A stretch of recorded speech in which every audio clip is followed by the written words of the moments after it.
Yes, habari. Eh, Sasa huu ndo mfumo wetu wa shule wa kanisani. Kama wewe ni mchungaji, pastor, hii ni website nzuri kabisa ambayo inaweza ikaendesha mambo ya kanisani, kanisa kubwa au askofu anaweza kuwa na website kama hii ambapo inaweza ikamsaidia kumanage makanisa, au kanisa moja linaweza likawa na website kama hii kama inavyoonekana hapa. Eneo la juu hapa ni eneo la logo ya kanisa husika, lakini maeneo ya huku chini, eneo hili hapa linavyoonekana hapa ni eneo la matangazo. Kwa mfano kama announcement, unaweza kama kanisa lina matangazo, nahitaji kutoa labda tangazo la mikutano na vitu vingine, eneo hili hapa linafaa kabisa. Na hapa kiongozi wa kanisa yule ambaye atakuwa na upload tangazo linakuwa linaonekana hapa tangazo. Lakini pia kitu kingine kupitia mfumo huu ni eneo hili hapa la hii button, ambapo hii ni ya kuomba support. Unaweza ukawa ni mchungaji, una kanisa, unahitaji support kutoka nje. Kupitia eneo hili hapa, mtu anaweza akaingia kule aliko na akaweza kutoa support yake. Kwa mfano kama hapa nikiklik hapa, itaniambia kwa mfano kwamba naweza kuchangia wapi. Kwa mfano kama ni zaka, ni offering, hii ni sadaka na hii ni vitu vingine ambavyo vipo ndani ya kanisa vinahitaji mchango. Kwa hiyo mtu anaweza akaja akachagua hapa anapohitaji. Kwa mfano kama ni hapa atachagua, kama hahitaji anataka kuchangia kiwango anachokitaka, atachagua kiasi cha pesa hapa, ataweka labda, atasema nataka kuweka labda elfu ngapi, 60, tuseme 60. Submit automatically itaingia kwenye akaunti ya kanisa. Sasa hapa wewe ambao utahitaji website kama hii, utakutengenezea mfumo ambao utakufanya integration na akaunti, na utakutengenezea akaunti ambapo yeyote atakayekuwa anaweza kuchanga anaweza automatically heri kaingia kwenye akaunti yako. Sasa hii website ina sehemu kuu mbili na sehemu kuu tatu. Sehemu ya kwanza ni sehemu ya admin au mchungaji. Anaweza kuwa mchungaji, anaweza kuwa kiongozi ule wa kanisa, aidha kwa mhasibu. Lakini sehemu ya pili ni sehemu ya memba, yani wale washirika. Wale washirika wana eneo lao unaoweza kuonekana hapa. Sasa hebu tuingie kwa mfano, tuangalie upande wa mchungaji au kwa mhasibu. Nini unaona pale? Kama wewe ni mchungaji na control kanisa lako, tuangalie hapa. Mfano mimi hapa nitaingiza password kama unavyoweza kuangalia hapa. Ingiza password hapa. Mchungaji unaingiza password yako. Unaingiza namba ya simu na password. Automatically ukishaingia, itaingia kwenye, utakupeleka kwenye eneo lako la control la tovuti yako. Sasa nini kinaonekana hapa? Hebu ngoja tukaangalie. Ikifunguka kinafunguka mfumo wa namna hii hapa. Hapa juu itakuwa inaonyesha jumla ya washiriki walio ndani ya kanisa. Itakuwa inaonyesha michango iliyochangwa. Itakuwa inaonyesha waliohudhuria siku husika. Hapa itakuwa inaonyesha matangazo ambayo yapo kwa ambao ni latest ile ya mwanzo kabisa. Hapa juu hapa kabisa unaona huyu mtu kutoka wapi? Kondoa, manake ni Dodoma Kondoa. Manake kanisa ni kwa ajili, kanisa lake linaitwa TAG. Mfano ni TAG hapa. Lakini huku chini atakuwa na uwezo kuona washirika. Mfano kama majina, namba ya simu na kazi alionao ndani ya kanisa. Sasa hapa huyu mchungaji au mhasibu anakuwa na wajibu gani? Cha kwanza hapa ana uwezo wa kusajili, ana uwezo wa kusajili washirika wapya alionao kanisani. Mfano kama hapa nikiklik hapa, naweza nikasajili nini? Washirika. Mfano nataka kusajili nani? Nataka kumsajili Musa Joseph. Taingiza namba yake ya simu hapa. Sasa 51. Nitamtengenezea pia na password. Lengo la kutengeneza hapa ni kwamba mchungaji ana uwezo wa kuadd washirika wake, kwa sababu ukisema kila mtu aingie, mtu anaweza kaingia ndani ya kanisa ambaye sio. Tengeneza password. Nitaweka namba ya simu hapa 07434251. Mtasajili kanisa ni TAG kama inavyoonekana hapa. Mkoa hapa ni Dodoma, kwa sababu huyu pia mchungaji ni wa Dodoma. district tumeona pale, wilaya ni Kondoa. Kama ni lugha sikusumbue, ukihitaji website kama hii tunaikonfigure kabisa na kwa lugha ya Kiswahili lugha unayoitaka wewe. Eneo unaweza kusema labda ni ukiwa natoka huyu mshirika. Automatically akishasajiliwa mshirika nini kitaonekana hapa? Nikishamsajili mshirika huyu, sorry, jaweka email ya huyu mshirika. Huyu mshirika email yake ni Musa. Let's say musa@gmail.com. Naweza siweke au kaweka. Nikisha sajili huyu, nikishamsajili huyu mshirika, automatically nitamuona wapi? Nitamwangalia hapo mshirika. Kwa hiyo kama nimemsajili, kama ni mchungaji mshirika, nitamtumia namba ya simu na ile password ambayo nimeweza kufanyaje, nimeweza kumsajilia. Lakini kama pia kitokea mshirika akasahau password yake, utamuomba namba yake ya simu. Kama hivi nitaweza kuchukua namba yake ya simu hapa. Kachukua namba ya simu. Nitakuja hapa kwenye sehemu iko member activation. Nitaweka namba yake ya simu hapa. Nikimsearch huyu mshirika huyu nitampata. Nikishampata atanionyesha taarifa zake. Nitafanyaje? Nitarekebisha password alafu nitampa mshirika aendelee kuingia kuangalia. Sasa twende tuangalie mfumo unafanya kitu gani. Cha kwanza, mfumo huu una sehemu ya kurekodi michango yote ndani ya kanisa. Michango yote. Kwa mfano mtu anarekodi michango manual, mtu anaenda kuna michango labda ya ujenzi, michango labda ya crusade, michango mbalimbali. Ni eneo hili hapa. Eneo hili na kuonyesha michango iliyopo ndani ya kanisa. Kwa mfano hapa kuna zaka, kuna matoleo, kuna ujenzi, vitu vingi hapa. Viko vinaonyesha kadiri mchungaji. Sasa eneo hili hapa itakupa eneo hili na kuruhusu uweze kumchagua mshirika uweke michango yake kwa ajili ya kutunza rekodi. Mfano kama hapa nitachagua, nikija eneo la chini hapo, kwa sababu nikatafuta mshirika au select member, nitachagua mshirika na sasa nimemsajili kwa ni Musa Joseph. Musa Joseph, niseme Musa Joseph. Nikisha click tu utanipa mfumo, utanionyesha aina ya michango tulionao kanisani. Huyu mshirika ataniambia nimjazeni mchango gani mshirika katoa. Mfano kama hapa ni zaka, ni matoleo, ni ujenzi, ni vitu gani. Na hivi sio lazima ujaze. Unaweza kujaza. Kwa mfano mimi naasimu kama mteja huyu mshirika ametoa hela ya ujenzi shilingi ngapi? Labda 50,000.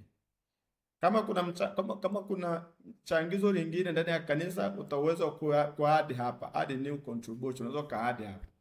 Ukisha save eneo hili hapa kama utakuja kutengenezea website au kutengenezea zile vitu ambavyo ni constant ndani ya kanisa. Sasa hapa automatically ukisave itaonekana hapa. Sasa tuelewane vizuri hapa. Hapa michango hii hapa kadri unavyoongeza, kwa mfano kama ni ujenzi, mfano ujenzi hapa inaongezeka jumla. Kama ujenzi mlikuwa na labda 100,000, mshirika akiongeza hela yake lazima itaongezeka, eneo litaonyesha kama imefanyaje, imeongezeka hela ya ujenzi. Kwa hiyo utakuwa na total kama kwenye ile ujenzi na jumla hii hapa. Mfumo utakuonyesha. Lakini pia mfumo unaweza kama unataka labda ile ndio wakatoa, mfano kama ndiye akatoa, utaona hapa. Sasa eneo hili huyu mtumishi ataweza kuona tu washirika wa wilaya yake tu. Mfano hapa ni Kondoa, wilaya Kondoa. Kama kuna mchungaji mwingine kaingia labda mfumo yuko labda Mbeya kule, hataona washirika hawa, hataona. Na hivi vitu vingine vyote hataviona hapa. Ataona tu taarifa za kwake kule. Sasa hilo ni eneo la nini? La kurekodi michango. Lakini tuje kwenye matumizi ya kanisa. Lina matumizi. Kanisa linaweza kuwa na matumizi. Na matumizi inakuwa inaonyesha kama matumizi, uweze kuwa na matumizi alafu una chanzo. Lazima uwe na chanzo ndio una matumizi. Sasa chanzo ni hiki hapa. Kwa mfano kwenye kanisa tuna hela ya matoleo, tuna zaka, tuna michango mingine mingi tu ambayo inakuwa ipo. Sasa lazima ukija hapo kuweka matumizi yako utachagua aina ya matumizi unayotaka kufanya. Kwa mfano mimi nataka labda matumizi ya nini? Labda ni matumizi ya crusade. Nataka kuchangia crusade. Ukishabonyeza crusade, itakuletea tayari michango ya crusade iliyotolewa, itakuonyesha mfumo, utakuonyesha automatically kwamba kwenye crusade una 28,000 hapa. Na hapa tayari unakuonyesha una 28,000. Kwa hiyo utaweka kwamba bwana kwenye crusade hii hela bwana ya kitu gani? Nataka kufanya nini? Kwa mfano nataka kulipia kulipia mabango kulipia mabango Nasema hapa kulipia nini? Ndio kaweka hapa kulipia mpango. Baada ya hapo nitaweka gharama yake, nasema kama labda 5,000. Nikisha save hapa, automatically mfumo huu utanionyesha kwamba tayari kuna expense. Kwa hiyo hii mfumo utakuwa na uwezo kukuonyesha matumizi yako kila mwezi, kila kitu ndani ya kanisa, na utaweza kuivuta na report, utaona huku mbele. Sasa kingine hapa, mfumo huu pia utakuwa na uwezo wa kufanyaje? Kwa mfano mimi nataka nataka kuweka vitabu. Naweza kuweka vitabu kwa ajili ya watu kwenda kusoma. Washirika wakasoma. Kwa mfano tutakapoingia pale, tutaona hapo unaweza kuandika kitabu chako unachokitaka, labda kwa mfano na kitabu utaandika hapo, utasave. Kisha kitabu kitaonekana eneo kama hivi. Kisha onekana kitabu automatically kwa washirika kule, hata kama mshirika uko mbali ataonekana kitabu hicho, atakisoma na atafanya mambo mengine. Kingine pia unaweza ukafanyaje? Unaweza ukaweka hizi picha unazoziona hapa. Kwa mfano hapo ukija huku mwanzo kabisa ambako tulikuwa huku mwanzo huko kabisa, hizi picha unaziona, hizi picha unaziweka mwenyewe, yule ambaye ni church leader anaweka kuziweka hizo picha hapo. Sasa hapa panaonekana hizi picha ndio hizi zinaonekana hapa, lakini unaweza kuandika tangazo kanisa mnatangaza na mkutano na nini na nini, utakuja utaandika church announcement, utaweka huku, utaandika tangazo lako hapa, utasave. Kisha save, utaonekana tangazo lako utaonekana kwenye website kwako, kule website yako ulionayo, watu wataona tangazo. Lakini pia unaweza kutengeneza pia kama kuomba mchango wa habari ni crusade nini, utaandika hapa hapa. Alafu mwisho wa siku mfumo utakuonyesha utaseti kiwango cha pesa ambacho kinahitajika kwenye crusade, utaomba changizo na watu watakuchangia. Sasa eneo lingine hapo, tujaribu kuingia kwa mshirika. Yeye anaona vitu gani mshirika? Tujaribu kuona mshirika. Kwa mfano mshirika tuliokuwa naye hapa bado tulimsajili mwanzoni hapa, tulimsajili mshirika wetu ni nani? Musa Joseph. Mchukue Musa Joseph hapa, nampa password yake na tumia namba yake ya simu, ataingia hapa. Kisha ingia Musa Joseph, ataweka namba yake ya simu hapa. Alafu hapa ataingiza password ambayo nimemtengenezea. Na hata kama ikitokea amesahau, nimeshakuonyesha jinsi gani unaweza kumfanya ndio kafanya setting. Huyo mshirika ataingia. Akisha ingia, wote ni anaona vitu gani? Hivi ndika ni mshirika. Akisha ingia yeye, kitu cha kwanza anaweza kuona michango aliyoitoa hapa. Unaweza kuona michango aliyoitoa. Kwa mfano hivi inaonyesha contribution made. Amefanya changizo moja, lakini hapa baada tujaweza configure kuonyesha aina, kwa mfano kama ni ujenzi, lakini kama angetoa kwa mfano kama tuseme huyo mshirika angetoa kitu gani? Tuseme angetoa zaka. Tungesema hapa contribution hapa. Tukasema contribution. Tukasema huyo mtu asumu mtu angetoa nini? Angetoa michango labda tuseme labda ni zaka. Tuseme ni zaka Musa. Angetoa labda zaka tuseme zaka hiyo hapa inaonyesha shilingi ngapi? Inaonyesha 130,000. Huyo akawa na zaka yake tuseme akawa ameleta jumla 30,000 ambayo ni kwa ajili ya nini? Kwa ajili ya zaka. Lazima tuirekodi kwa ajili ya zaka. Tukisave hapa tukisha save hiyo pesa alba tuone pale tayari imeshaongezeka, imekuwa 1,000 ngapi? 60,000. Tukija kwa huyo mshirika tukarefresh hapa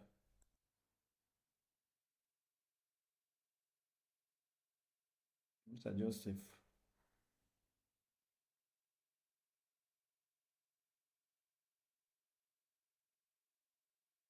sasa ukisha refresh utaangalia hapa tayari kwamba huyu mshirika alikuwa nini, inaonyesha kwamba tayari ameshafanyaje, ameshatoa michango aina ngapi? Aina mbili. Mchango wa kwanza tumeona pale kwamba alitoa shilingi ngapi? Tuliona pale kwamba alitoa shilingi ngapi pale?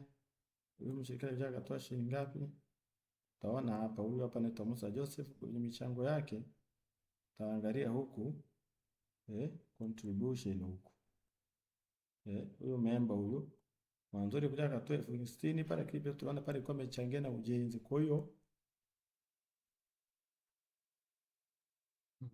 sasa huu inaonyesha na kwa inaonyesha hapa. Sasa tuelewane kwamba hapa hizi ni zile toto ambazo zimefanyika na washirika wote. Kwa hiyo kila mshirika akitoa mchango wake ukirekodiwa unaonekana kwenye eneo hili kama inavyoonekana hapa. Sasa kingine ambacho cha msingi hapa, cha msingi hapa ni sehemu ya church announcement kama nilivyoweza kusema, lakini pia unaweza unaweza kama umesahau password na nini na nini, mhusika anaweza akaingia hapa akaupload picha yake inaweza kaonekana akaupload picha yake, kama hataki anaweza kaachana nayo, lakini hicho tu anaweza akabadilisha password, anaweza kubadilisha password akalog out. Sasa iwapo mtu atahitaji website kama hii, yeye anaweza sasa akasema kwamba ongezewe vitu gani ili kulingana vitakavyomkizi, lakini kiuhalisia mfumo hii pia inaweza ikafanya kazi na ikakutunzia taarifa zote, lakini pia na washirika wakapata taarifa upande wa pili. Lakini pia kama tulivyoweza kuona kule mwanzo kule kwamba eneo hili hapa ni la Uwinji, lakini ukihitaji website kama hii wewe utatueleza unataka ufanyiwe kitu gani, na sisi tutakutengenezea kadi utakapokuja. Kwa mimi nataka labda ikae hivi, ikae muonekano huu, nataka labda ni manage mfumo wa website yangu kutumia hivi, ina matawi labda 20, kila tawi nataka naona progressive yake inavyoenda. Nina labda makanisa 20 au na kanisa moja. Wewe utakapohitaji ndivyo utakavyokutengenezea, lakini huo mfumo wa kanisani. Kwa hiyo hata ile eneo kwa mfano la configure donation, wewe ndio utakayetaka tukutengenezee aina gani. Kingine hichi Kiingereza kisikutisha na structure na nini hivi, vinategemea wewe mwenyewe na mitandao ya kijamii. Hii website unaipata, wasiliana na sisi au unaweza ukaingia kwenye website yetu softnext360.com. Hii unaweza ukaingia pale ukaperuzi ukaona aina za website na ambazo unahitaji, unaweza ukaipata kwa muda mwafaka, au utaweza kuwasiliana na sisi kupitia namba ya WhatsApp ambayo inaonekana kwenye website. Moja kwa moja utatupata, tutakutengenezea kwa muda mfupi na utaipata website yako ikiwa tayari.